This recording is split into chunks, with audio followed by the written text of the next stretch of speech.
Hi guys, welcome to my channel. My name is Jasmine, and today we'll be talking about how to get over an ex or a breakup. So first things first, if you came to this channel looking for me, be like, well, maybe you should bust his windows out, girl, go flatten his tires, right by his mama's house, let him know who you are. You ain't playing these games. Maybe a couple years ago I would have said that. Not gonna lie, but let's be mature here. Positive vibes, 2021, right? It's not that type of video. So let's get into it. Tip number uno. Block them off of everything. And when I say everything, I mean everything. Twitter, Instagram, Facebook, your phone, Messenger, any way they can contact you, block it. Even if you gotta block their mama because she loved you so much and all that stuff, do not be that person. Don't be that person that keeps in contact with their family, because sometimes that's a little weird, just a little bit. I mean, it's okay to like text them, hey, like if you're close to their family or something like that, but sometimes it just looks weird, especially if you become close with them right after the breakup. No, don't do that. As far as social media, do not be that person to unblock them for 10 seconds, 15 seconds, just to go creep on their page. And then you end up on Molly, Timothy, Gregory, and then they sister and all of them. You end up on all these pages because you don't went deep diving, and now you're feeling worse than you did because you done found some stuff out that you didn't know was going on, or old stuff that you didn't know was going on while you guys were in a relationship. Just let it go at this point. You guys broken up. Let it be what it is. Don't even stress it. No checkup texts. This is my favorite one, because sometimes you will get bored or you will start to miss them so much that you want, hey, big head, what's up, stranger? For me, I did this. Really embarrassing. Anyway, I did this a couple of times, and the person that I was going through a heartbreak with, he was just so rude that when I text him, it only made things worse for me. Like, he was really mean. Now that I think about it, I don't even know how I dealt with that for so long. But yeah, don't do the check-in text. It's not even worth it. You protecting your energy, though, this isn't childish. I don't feel like this is childish at all, because sometimes you do need to do the out of sight, out of mind kind of thing, because if you're constantly reminded, it makes it very hard for you to move on from things. Another thing is with blocking, sometimes you might have to block mutual friends, their family, because sometimes they're little minions that are either trying to get you guys back together or trying to hurt your feelings along with the ex. That happens a lot too. Don't even feed into it. It's not worth it, I promise. You just need to focus on you. So tip number 2, cry it out. Cry, cry, cry, cry, cry. I will preach this. Cry, cry, cry, cry, cry. It's okay. Cry. Cry it out. When you cry it out, this helps so much. So much. But with crying it out, you want to give yourself a time frame. You don't want to be down for too long. You just don't. I know for me, I gave myself a week. And at the time, I was working customer service, and I would literally like turn off my light at my register and be like, I'm going to straighten shelves. And I'll be over there like straightening shelves as tears are just running down my face.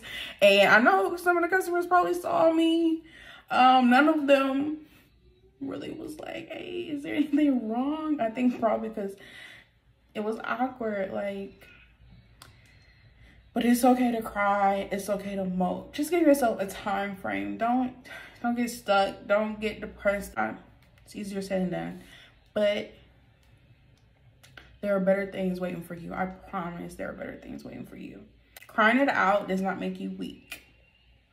I will say that. Crying it out does not make you weak. For me, I hate crying. I hate crying. I hate being sad. I hate all of those things. I hate those things because for me, I feel like when you deal with those kind of emotions, it makes you weak, but it doesn't make you weak. And at 26 years old, I'm just now realizing this, and I'm just now understanding that having emotion only makes you human, and it's okay. It is okay to cry. For me, I feel like being sad though, it puts you in a different kind of state of mind. And I didn't like how that state of mind made me feel. But as I'm getting older now, I'm understanding that that state of mind is needed and necessary for growth. And I'm okay with that. I'm okay with, I'm not completely 100% there, but I'm getting there. Getting there. Growth. Growth 2021, right? Growth. Okay. Tip number 3. Be confident in your choice. Be confident in this breakup. You have to be confident in this breakup. You will have weak moments, but you have to come back. Oh, my glasses keep doing this weird thing. Sorry, guys. Anyway, be confident in your choice. Be confident that you made the right decision. Or even if they broke up with you, be confident that they made the right decision for them. And you need to make sure that they keep their word on making that right decision for them by not going back. Don't do it.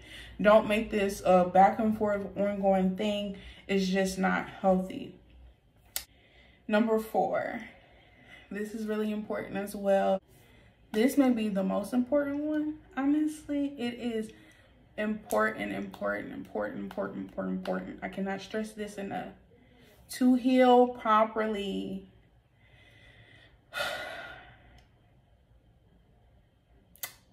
and I'll make a side because I am honestly dealing with damage from previous relationships from not healing properly. Heal properly, okay? Even if you need to go talk to somebody, because sometimes it is that deep. It's nothing wrong with talking to somebody. Getting under someone to get over someone. Don't do that to yourself. I'm telling you, don't do that to yourself, because what's going to happen is you're just going to create years and years and years of damage that either A, you're going to have to fix in the long run, B, you choose not to fix in the long run, and then the rest of your relationships are damaging. Don't do that to yourself. Just don't do it. Don't do it, because this will only make you toxic. This will make you the toxic person in a relationship. And some people think that being toxic and all that other stuff is cute, but when you love someone and someone loves you, there's no toxicity in that. And that's something else that I'm learning. Number 5, get back to the stuff that you were doing before you were in a relationship. This is very important. Get back to you.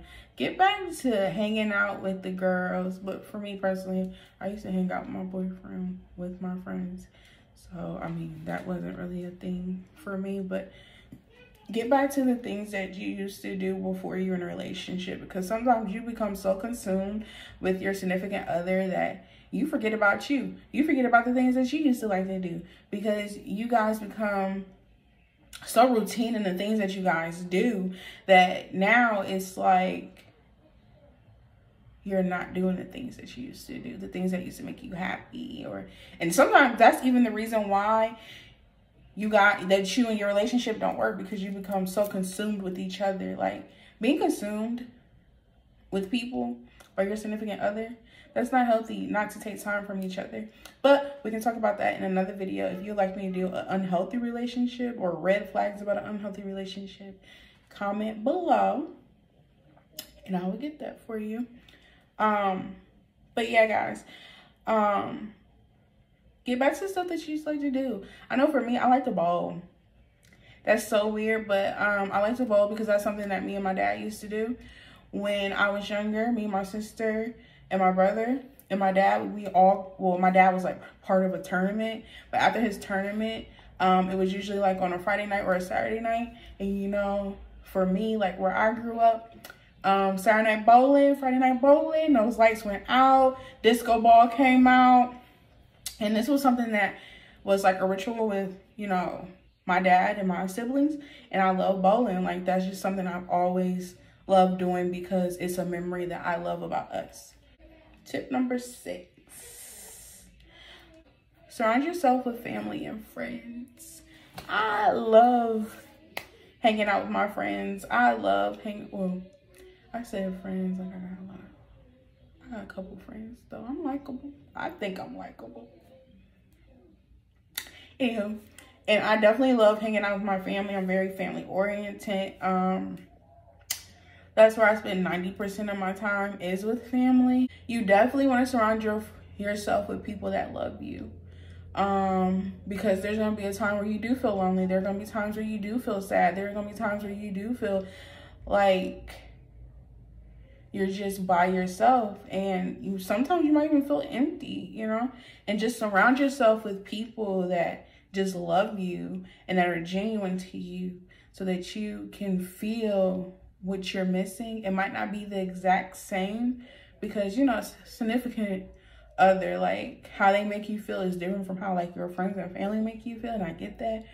But as you're healing and you're getting to know yourself again, it's just so nurturing to know that you have support. Support is so important. In my family, they're very supportive. I'm a to myself type of person. So even when I am going through something, sometimes I won't tell them that I'm going through something, but I still go surround myself with them. And it's nothing out of the ordinary, really, because that's what I do anyway. Number 7 kind of goes back with number 5, but take time to get to know you again. Sometimes when you're in a relationship, or a lot of times when you're in a relationship, you begin to grow. You and that person might grow apart, but there's reasons, like you need to get to know that person so that you can be prepared for the next person that you're going to date or, you know, be with or whatever. And number 8, know that you're not alone. This is very important to me. A lot of times when I'm going through something, I will YouTube it. I don't care what it is. Because I definitely YouTubed when I was going through my breakup back in 2000. I think it was like 2016, maybe. 2017. I was YouTubing how to get over a breakup, and people laughed at me. People were like, "You really YouTube that?" Yes, I do. I YouTubed it because I needed to know that I wasn't alone, and it made me feel so much better.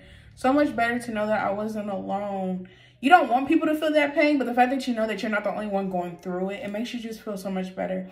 It makes you feel like, yes, I can do this. I can get through this. This person did it. I know I can do it. It just makes you feel better. Just talk it out with people. Just do what you need to do to just get back to you. That's just the most important thing, is you during this time, this period. Okay, guys, that's the end of my video. If you would like to comment tips below on how to get over an ex or a breakup, that would be great. I would love to read your comments. Also, if you could like, comment, and subscribe, that would be great. And can't wait to see you in my next video.